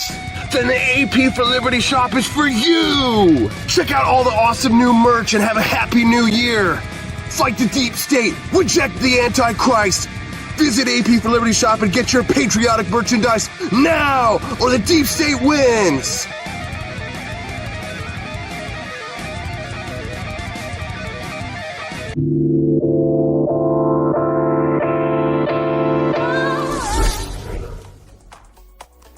Good morning, rise and freedom. I'm Austin Peterson. You're watching and listening to the Wake Up America show on the 4 Liberty Network. We're back, baby. And we're back for good, I hope. Yeah, it's been a pretty while dealing with this hacker group or whoever it is. Maybe it's just one person trying to take down the 4 Liberty Network. They attacked the computers. They destroyed several of our computers. Because we kind of, Stephanie and I, we live far away from civilization. We have to drive an hour to go to a city where they sell computers. And we got some new machines in here over at the 4 Liberty Network. So we are back up and running, and we're in even higher definition than we were before. The internet connection is a little bit faster. Computers a little bit faster. So if you're watching the Wake Up America show on Rumble or on YouTube or wherever you're watching us, if you have the ability, there's a little gear icon in the bottom right hand corner of the screen. Click that gear icon and take it all the way up to full 1080p, because we're broadcasting in full high definition, baby. It's a beautiful thing to see, especially if you're watching us on a television set, one of those big screen TVs. I'm going to get the full AP experience. But we're back, we're better than ever, and things will continue to improve. We don't have all of the sound effects pre-programmed back, and as you can hear from this music, it's not our typical intro music, but we will get everything back to as it was. So do us a favor, can you bless us with something? Can you? Can you bless me with something? Oh, God. Money-wise. Please. Can you suck it? What? So head on over to 4libertyshop.com, bless me with something. And don't forget to get your holiday coffees, because I know people, they love the Martha's Mint. They love the roasted pecan from what I'm hearing now, because that's new this year. But after Christmas, they're gone. So go to 4libertyshop.com and get your holiday flavors. My favorite meme that came out of this United Healthcare assassination story, what a terrible, awful, horrible sounding thing to say, Sopranos meme where Michael is speaking to Tony. He says, "It was that Luigi kid, Tone, showed his ID at McDonald's." Tony says, "Mangione, why'd he show his ID at a McDonald's?" Michael says, "It's the McRib, Tone. It's back, but you gotta show your ID to get one. RFK Jr. is making everyone do it. Kennedy, I thought he got shot." That's the Sopranos. If Luigi Mangione was in the Sopranos universe. Joining us live to continue this discussion this morning is a good friend of the show. We weren't able to have him on yesterday, but he's here today. John Moore. Good morning, John. Good morning, AP. How you doing? Better now, bud. Nice to see you. Thanks for coming on. Good to be with you. Yeah. How are you feeling about this case, this story? It's a big discussion that it sparked about our healthcare system here in the United States, and it really does touch a lot of people. I mean, a lot of people in this country are very outraged about the state of the American healthcare and insurance system. A lot of rage. People are like, they're mad at Taylor Lorenz, this leftist chick, because she said how the left really feels and how a lot of people do feel. They do feel rage. I've always said the left hated us and wanted us dead. It's true, and now they've showed it. There's some ugliness, some ugly sides to that, but that is the truth. That is the reality that we live in, is it not? I mean, yeah, I think if you look at it, when Taylor Lorenz goes on, talks to Piers Morgan and says she feels joyful that she, like after watching this, I think, she's not the only one, right? Like that we're seeing all these, I'll call them Marxists who are sort of celebrating the shooting of a CEO in the, the health insurance space. It's horrifying to see that. I don't think all leftists, of course, want to, things to happen. And even you talk to them, they're saying, well, we really shouldn't be happy about this, but they're telling you how they feel. I think there is something, revealing there in like the morality of Marxists. There's a reason that socialism, communism killed 150 million people in the 20th century. They have a warped ideology that, that they see all these actions justified by, all their means, I should say, justified by the ends they seek. And we're seeing that now. They're saying, oh, it's a system we want to fix. And if that means, like one CEO getting shot, like that's okay because we need to fix this system.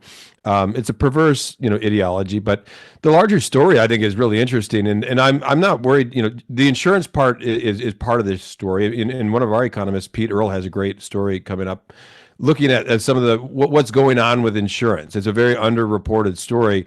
You're right. There's a lot of anger at insurance companies. There's 3 or 4 things. Pete, goes down some rabbit holes here. Obamacare, inflation. These are things that are sort of pushing insurance companies. You're seeing a massive increase in rejected claims. There's an AI story for that. A lot of people don't know that. A lot of this is just AI now.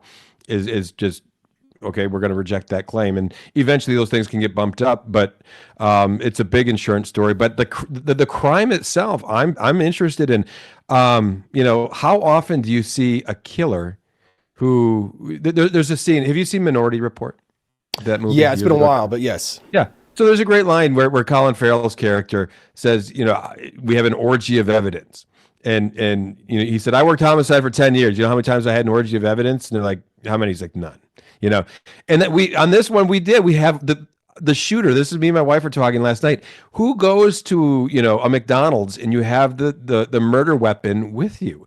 Like, and I'm not saying the guy didn't do it. Like it's just a wacky story. Like, who goes and you have all this you have your manifesto with you. It's just very bizarre. Like, this isn't a typical murder. Let's assume he's guilty. Why would you behave this way? Why wouldn't you be dumping off this incriminating stuff? I'm not going to go out there and be like, I think he wanted to get caught. As he wrote on the bullets, he did all of these things. He wrote this kind of manifesto and all this stuff. I mean, I feel he wanted to be known. Allegedly, he did all those things. I'm still going to wait until I actually see, because this is such a wild story to me. And I'm, if I'm ranking this as far as probabilities, 90% sure the guy's probably going to turn out to be guilty. Okay, that's just sort of like the realistic thing. Part of me, you always wonder, and I looked at those pictures, and when I said that's not the guy. Like you put those pictures up, we have that initial where the mask is down. I'm like, this isn't the same guy. Now our eyes can deceive us, right? Like, it's one picture, different angles. I conceded on Twitter. I'm like, look, I don't think it looks like him. It's probably him, but it's going to be fun seeing. You're a Luigi truther. I'm not like I said, but it will be, and I wouldn't be surprised in a week the guy, it tells you why he did what he did, right? That's Luigi, as if he seems to say. Okay, so all right, yes, allegedly. Let's be honest. Let's be responsible here. That if in this situation it is truly him, it's tough to nail this guy down, right? He went to Ivy League college. My dad called me yesterday. He was shocked that if this guy is the killer, he was shocked that he was an Ivy Leaguer and a valedictorian. And I'm like the opposite of shocked by something like that. Do you know why? Why? I mean, I think you could guess, couldn't you? No, I do. I see where you're going. Yeah, no, like I'm with you. Like not surprised at all. These are incubators for Marxism.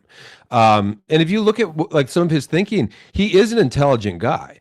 And he's talking about utilitarian justice and things like this on Twitter and speculating. He's clearly, not just educated but intelligent. It'll be interesting to see if he did this crime, what drove him to it. I don't know about you. Have you ever read Crime and Punishment by Dostoevsky? I read just recently. I read like a 2-hour like Cliff Note explanation of it for whatever reason. As I was like listening to it on the mower. I've not read the book, but I've listened to the book on tape Cliff Notes. It's like 2 hours long as I was mowing. I have read the book. It's been probably 20, 25 years since I've read it. But Raskolnikov is the murderer in that book, and he's an ex-law student who is a socialist and decides he's going to murder a wealthy landlord to improve the world. And the parallels here are kind of striking. And he said, if I'm doing this action, it's justified if it produces a good end. And he said it will, because this wealthy landlord is taking from all these people, very exploitive. And let's assume that Luigi turns out to be, guilty.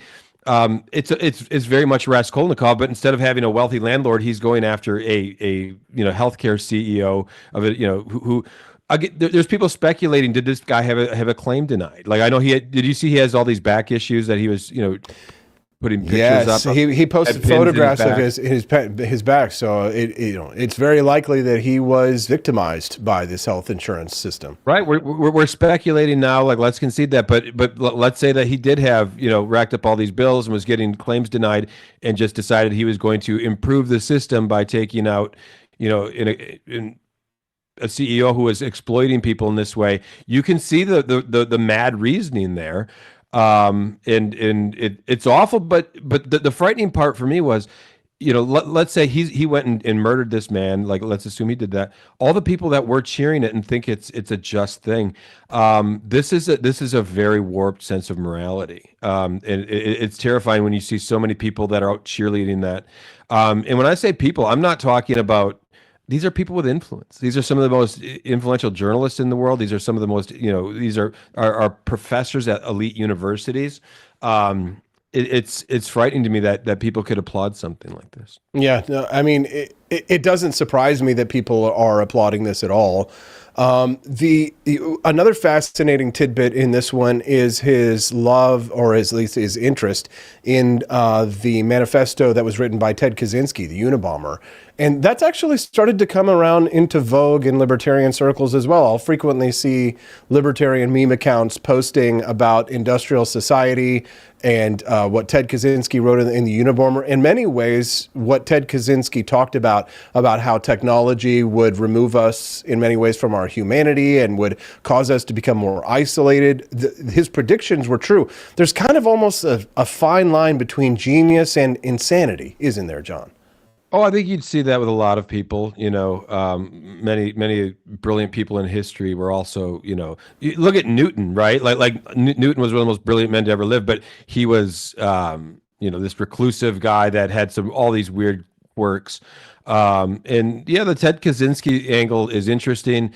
I've seen it on the alt-right, right? Like people that are suddenly more like, well, Marx had some great points about capitalism and what it would, he was a good writer. Yeah, their critiques people on the alt-right. Yeah, you'll see people on the right who are criticizing people like us from a Marxist angle, saying Marx was right about society and things like that. It's the same weird horseshoe theory that you get, but in reality, right, it's really just left authoritarianism versus right authoritarianism.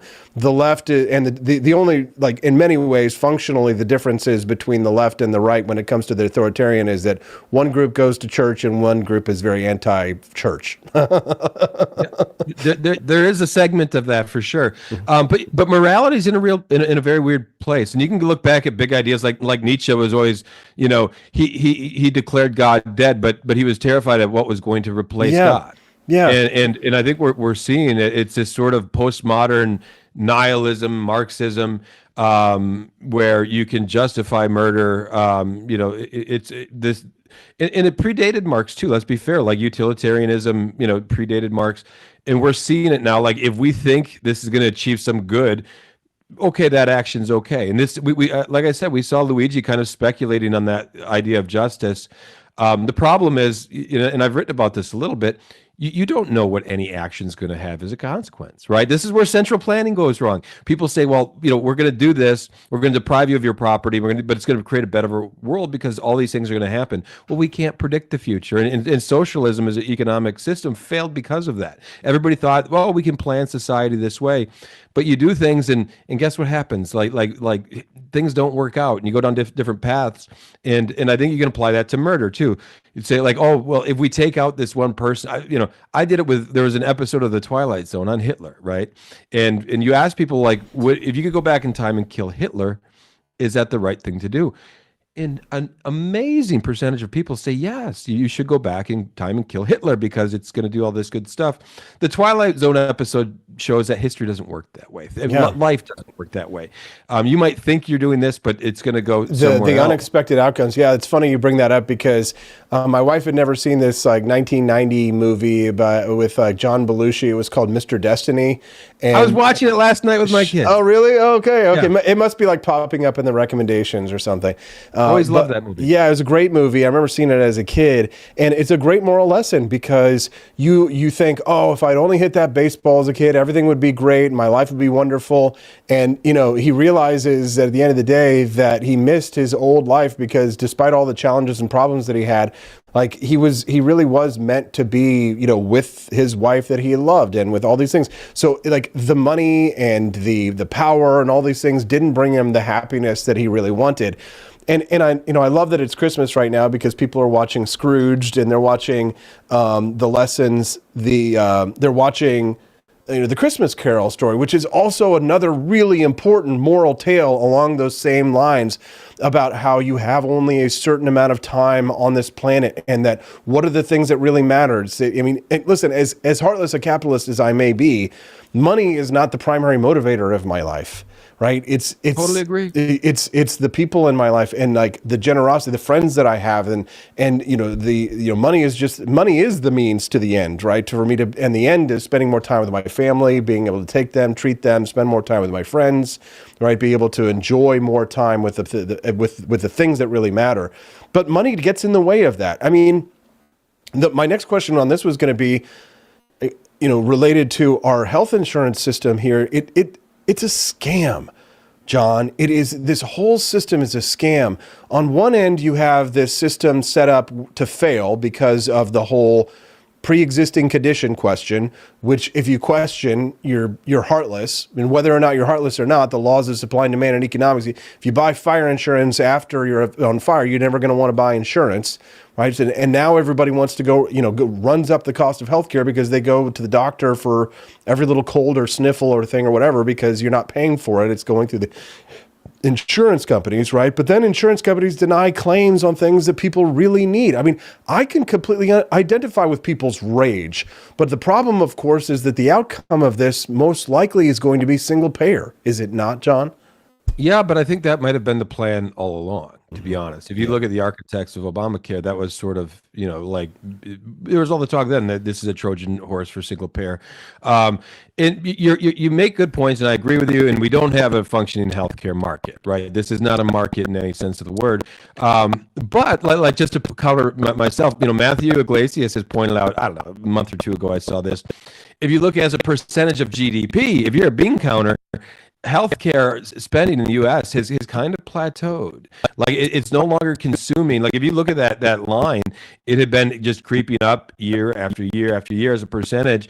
Well, that kind of really flattened out after Obamacare. So if you were just a bean counter saying, well, look, we fixed the problem. Well, we didn't fix the problem. And we're seeing it now with all this rage. What we have are health insurance CEOs and government officials getting together and gaming the system behind closed doors. It's a centrally planned system that isn't serving, Americans. What follows, I don't know. Before I forget, just a quick point. We mentioned Mr. Destiny. Another good one that's like that, The Family Man, Nicolas Cage. If you haven't watched it, watch it with Steph. It's a great Christmas movie. Similar idea. Okay, I'm putting that one down in my recommendations here on my iPad. Thank you for that. I'm speaking to John Miltimore. He's at the American Institute of Economic Research, and he joins us usually on Mondays, but we didn't have a show yesterday because everything fell apart and we're dying. But we're back. We're not back from the dead, and we are visited by three ghosts, the ghost of Christmas past, present, and future. And John is here to tell us about our present and to warn us about the future. The ghost of Christmas future is the one that shows you your death and what people will think about you after you're gone, your legacy. It's an important question. What will your legacy be after you die? John, an existential question for you, sir. What do you want your legacy to be after you're gone? It's an interesting question for me, and one I can say I've actually thought about it to some degree. I want my children and my grandchildren to remember me fondly. Mm-hmm. That's kind of it. Like to me that might be quirky. I don't need to be a great man in history. I don't need to have a statue.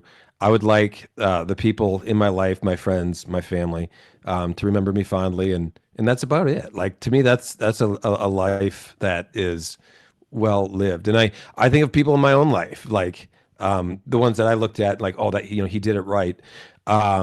like in watching those people as they moved on. To me, there's no better thing than the people that knew you the best, that they remember you with love and fondness, and that might sound corny or sappy, but for me, that's kind of it. Yeah, I want all that, and I want to be a great man of history. Hey, if that had the truth is like most of us at one time felt that way. To me, like the right answer there is if I was called to be that, like I would feel like I want to be somebody who stepped in if something like that happened. I told you I watched Bonhoeffer. Bonhoeffer didn't set out to be a man in history, right? He was just setting out to be a pastor, and he became a great man in history because the situation called for it. And so I would never want to shirk from a situation if I had to like stand up for something I believed in. But no, I don't feel any need to go to try to be a great man. Andy Opperman, thank you for the generous donation. He says, as bad as it is, it can get worse. Single payer would do to our healthcare system what the Department of Education has done to our schools in spades. Very good point, and thank you for that donation. John, is there anything else that you'd like to share with our listeners before we let you go? I don't think so. No, just go check out my work at The Take by John Miltimore on Substack. Otherwise, just look forward to talking to you next week, Austin. Hey, John, thanks so much, and thanks for understanding yesterday. We appreciate you very much. Have a great day. Hey, good being with you. Thanks very much. All right. John Miltimore there. We appreciate his contributions. Psycho killer. Qu'est-ce que c'est? Ba-ba-bum, ba-ba-ba-ba-bum, ba. Hey, Leisha Wilder, it was nice to see you again, Leisha. Thanks so much for joining us. Look, it's Liz. We always appreciate your contributions. Whitey White 14, I'm so curious about you, man. I know you join us every single day. I know that you love the white race. But I'm just curious. I mean, I don't... I've thought about you over the weeks as you've been kind of a regular guest here on the Wake Up America show. I'm just curious, what is it about this show that is so compelling to you? Because I would think as someone who is kind of like not, a white nationalist kind of a guy, right? I'm as more of me being more of the libertarian type of a guy, a classical liberal, if you will, and knowing what white nationalists tend to think of people like myself. What is it that you find so compelling about the Wake Up America show? Are you just like collecting information so you can try and dox me one day or something like that? Or are you just here to try and convince me away from my libertarian ideals or something like that? Or you just genuinely like the community and find us entertaining and funny? I would definitely be curious to hear a little bit more about you and why you continue to come back. I'm not saying you should go or anything like that. I'm just honestly curious about what it is about this community that tends to attract. Usually whenever we get people who are kind of that ideological ilk, they just come into throw poo and talk about how much they hate us and how much they hate freedom and all that kind of shit. So I would love to hear about that. Send me a text. That way I won't miss it because the chat can sometimes fly too fast and then it disappears after the show. The phone number is 573-319-1586. Ern's mommy, she says I'm a pro-white chick and I love you, Austin. Yes. No. But I'm specifically talking about the ones who are kind of like anti-freedom, right? It's like it's one thing to be like, pro-white. It's another thing to be like an only white. Like we want socialism, but only for white people, right? You know what I mean? So I would be curious to learn more about you. Send me a text, 573, a reasonable racist, perhaps. That's funny. Oh. I guess I did let it slip, didn't I? There it is. So you know what, guys? It's been a fantastic show, and I've got a lot of work to do to try and get things back to where they were after all of the chaos and the problems that we've had. So it is time to say goodbye. But before we do, guys, can you bless me with something? Money-wise. Money-wise. Please. Can you suck it? What? So here's the deal, guys. Christmas time is it's like feast and famine, right? So right now, we had to spend a whole lot of money to get the show back up on its feet. January, February, and March are going to be some of the hardest months of my life, right? Rebuilding the show, getting everything into a position where we can grow and we can, build this network. And January, February, March, it's going to be famine, right? It's just going to be more hard to make sales, to grow the show. Less people are interested in politics typically, although I think it'll be fascinating with Donald Trump's inauguration. And certainly we will have an audience, but I'm predicting it will be a little bit smaller because that's just how the market goes throughout the year. So here's what I'd like to ask if you want to help support the show and help us get through the famine so that we can get back to the feast. And that's become a monthly sponsor to the show. Remember, you get a 20% discount at the shop. You're entered into monthly prize drawings and gift giveaways. And if you are a member of the Peterson's Patriot program, then you're also on the Peterson family Christmas card list, and we thank you for that. So if you want to become a monthly supporter, here's what you do. You go to wakeupamericashow.com/support. That's wakeupamericashow.com/support. And become a monthly supporter. Whitey White says, I was a libertarian for years as part of the Ron Paul Revolution. Yeah, me too. He says, I understand why you believe what you believe and enjoy the stream. It's the only good one on at this time. I enjoy it, but I also enjoy disagreeing and pointing out anti-whiteism and flaws in the arguments. All right, well, there you go. Okay. I'm not anti-white. I just, I would vote for Vivek Ramaswamy for president of the United States. So, I mean, I think that's kind of like, that's what separates me from like an Ann Coulter type.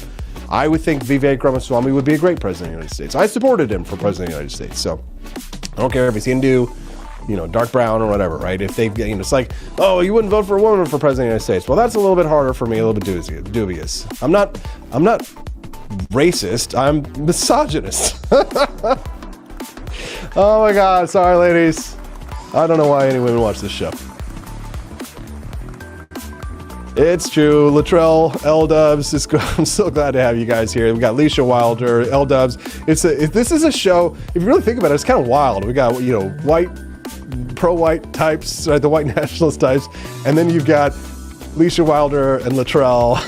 you got the whites hanging with the blacks, the anti-blacks with the whites. It's like everything's all together. It's the Wake Up America show. I guess this is, that's why it's the best show at this time.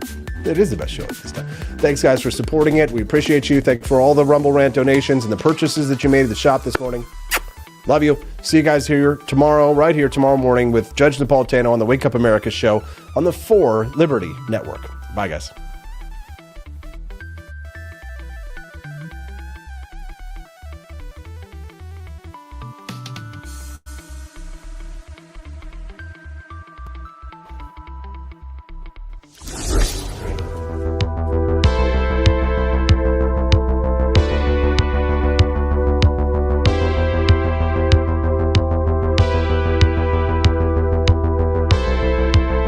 Are you tired of the strange radioactive effects of leftist culture? Do you ever wonder what happened to good old-fashioned American values? Well, fear no more, because there's a new force fighting back against the cultural rot of today. Introducing Culturama, a right-of-center talk show that's taking back the future today. Hosted by none other than blonde bombshell herself, Daniela Pensack. She's not just talking, she's taking culture back. With sharp takes, brilliant guests, and a few surprises along the way. Tune in to the live video podcast twice a week, because the future doesn't have to be weird. It can be Culturama. If there wasn't going to be somebody who was a fiery champion of liberty, somebody who would get out there and who would be aggressive, and if they wouldn't do it with more fire or passion than I had, then I would go and I would fight this battle for us. I've fought for the principles that we all share. Parties tend to be secondary to me. We're here because we believe in the principles of liberty. I am not a perfect messenger, but I think I'm a damn good one. This is a replica of our first president's flintlock pistol. You have my full support, my respect, and my gun.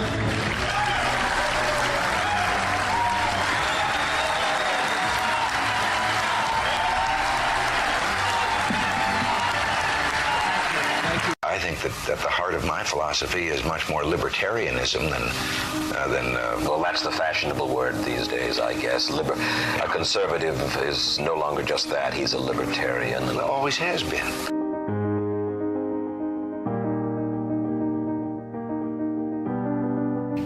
Yet any time you and I question the schemes of the do-gooders, we're denounced as being against their humanitarian goals. They say we're always against things, we're never for anything.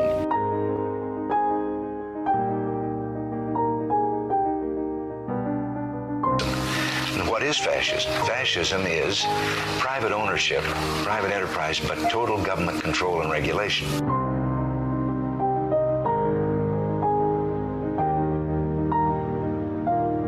Well, the trouble with our liberal friends is not that they're ignorant. It's just that they know so much that isn't so.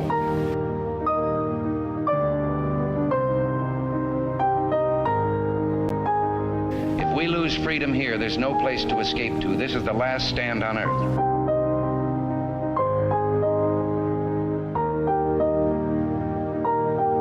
This is the issue of this election. Whether we believe in our capacity for self-government or whether we abandon the American Revolution and confess that a little intellectual elite in a far distant capital can plan our lives for us better than we can plan them ourselves.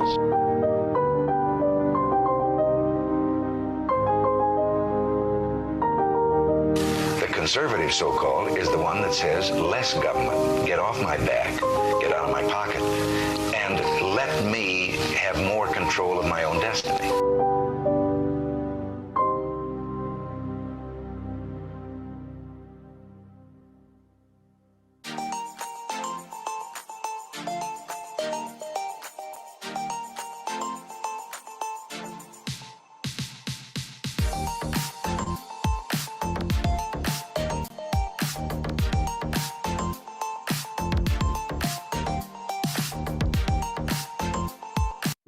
Do you hate the deep state?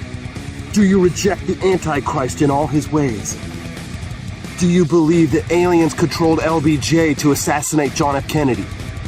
Did you know that the shot can put chemicals in you that will make you more sensitive to 5G? Do you love America? Do you want more freedom? Do you like smoking hot red-headed libertarians?